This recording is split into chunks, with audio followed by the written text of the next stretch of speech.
Fundamentals of Sanatana பயிற்சி பட்டறை நேரடி மற்றும் இணைய வழி வகுப்புகள் டிசம்பர் 13 முதல் 17 வரை. Admission closes on 12th December. தொடர்புக்கு 7388824242. சென்ற 5 ஆண்டுகளில் சட்டவிரோத பணப்பரிமாற்ற தடை சட்ட வழக்குகளில் 42 பேர் தண்டனை பெற்றதாக மத்திய நிதியமைச்சகம் தெரிவித்துள்ளது. காங்கிரஸ் எம்பி ரந்தீப் சிங் சுர்ஜேவாலா சென்ற 5 ஆண்டுகளில் எத்தனை பேர் மீது அமலாக்கத்துறை வழக்கு பதிவு செய்துள்ளது, இதில் குற்றம் சாட்டப்பட்டவர்கள் எத்தனை பேர், தண்டனை பெற்றவர்கள் எத்தனை பேர் என்று கேள்வி எழுப்பினார். இந்த கேள்விக்கு மத்திய நிதித்துறை இணையமைச்சர் பங்கஜ் சௌத்ரி பதிலளித்துள்ளார். அதில் ஜனவரி 2019 முதல் அக்டோபர் 2024 வரை சட்டவிரோத பணப்பரிமாற்ற தடை சட்டத்தின் கீழ் மொத்தம் 911 வழக்குகள் பதியப்பட்டுள்ளன.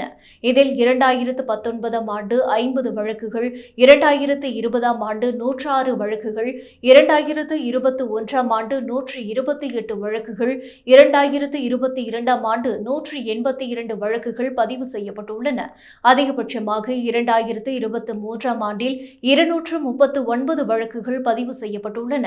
இதில் 654 வழக்குகள் முடிக்கப்பட்டுள்ளன. அவற்றில் 42 வழக்குகளில் குற்றம் சாட்டப்பட்டவர்களுக்கு தண்டனை வழங்கப்பட்டுள்ளது. இன்னும் 257 வழக்குகள் நிலுவையில் இருக்கின்றன.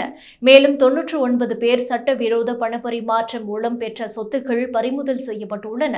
டிசம்பர் 4ஆம் தேதி நிலவரப்படி PMLA வழக்குகளை விசாரிக்க 106 சிறப்பு நீதிமன்றங்கள் செயல்படுகின்றன என்று பங்கஜ் சௌத்ரி பதிலளித்துள்ளார்.